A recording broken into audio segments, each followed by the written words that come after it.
guys, welcome back to another Wicked Wednesdays.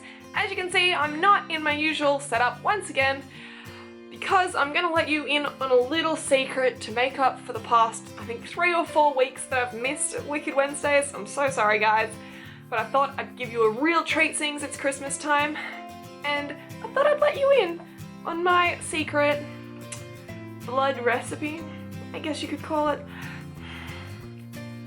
Recipe for blood? I don't know, either way you say it, it doesn't sound good.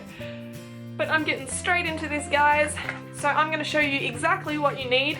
Okay, so to start off, you're going to want a red food coloring of some kind, but for this I would recommend having a gel color just because the liquid colors can not really be as strong as you want them to be and can turn out more pink, which you do want a deeper red. So I would recommend a gel red, which I think these were $2.50 at Woolworths. Don't hold me to that. I did see them on special for 2 for $4 the other day when I bought these. And the next one, of course, is a blue as well. You only want the minusculest amount of the blue because it can just turn up purple and blood is not purple. So you do have to be very careful with that. The blue might almost be fine with a liquid blue, but I just thought I'd pick up the gel while I'm at it. Next up for my recipe of blood, you're going to want some glucose. Now, you can usually pick this up in Woolworths or Coles, just in the, I think, cake section, the sweet section, I don't know, the baking area. I think this was about, it was between $4 and $5, I'm not entirely sure. Next up, you're gonna want some cocoa powder. This was already around the house, didn't buy this, can't tell you a price, but you can pick this up pretty cheap from Woolworths or Coles as well, or any supermarket. You don't have to get a nice brand, you can just get the shittest brand you can find. You are also for this going to need water, and lastly but not least, you need your utensils.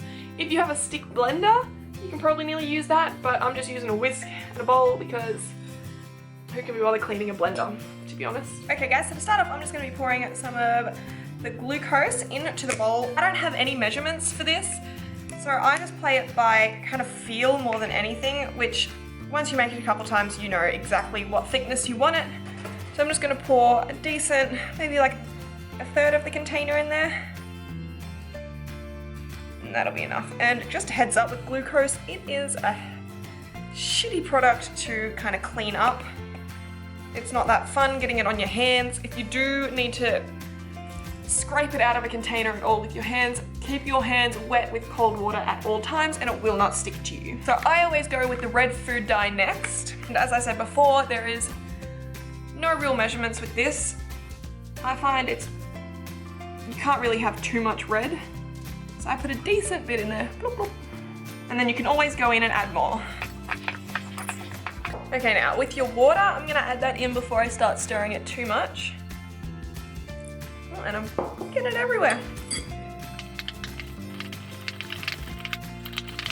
So next up, I'm gonna add the cocoa in. It's best to add very little cocoa and add more to it than adding too much cocoa to begin with, because it just can get too dark, really. Now I'm just going to be getting a little bit of the blue, and when I say little bit, I mean the tiniest little bit, not even a drop. Just push it out a little bit and gently touch it on and then take it away.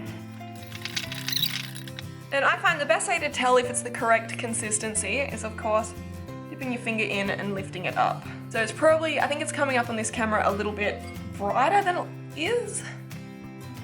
It's looking very fake in this camera, but it is a fair bit darker. And if you do feel like it's too light, you can always add a little bit more red to it, which I'm going to do now. Now for me, this is probably a little bit thick, but for the purpose of showing you guys on camera, I'm gonna leave it this consistency because it would just run off my finger too much. But that's pretty much it, guys. That is my fake blood recipe. And no, I do not have any measurements for that. It is all just going by eye. It's pretty straightforward and really not that expensive. It's probably not the cheapest way you can do it. You can do it with icing sugar and water instead of the glucose, but it doesn't come out kind of clear. It can be a little bit murky. And as well, it's not too bad. I have just had my finger dipped in the blood and the food dye hasn't stained it very much. It might have a slight pinky tone to it. But other than that, it's pretty good. And as well, guys, this is completely edible. You can use this in your mouth, you can put it on food, you can put it on whatever. It is edible because everything, you can use this in your mouth, you can put it on food, you can put it on whatever, it is edible. But that's all for today, guys. I hope you enjoyed this tutorial as much as I did doing it for you. Don't forget to subscribe and like this video. And don't forget to leave any other suggestions for tutorials you'd like to see me do in the comments section below.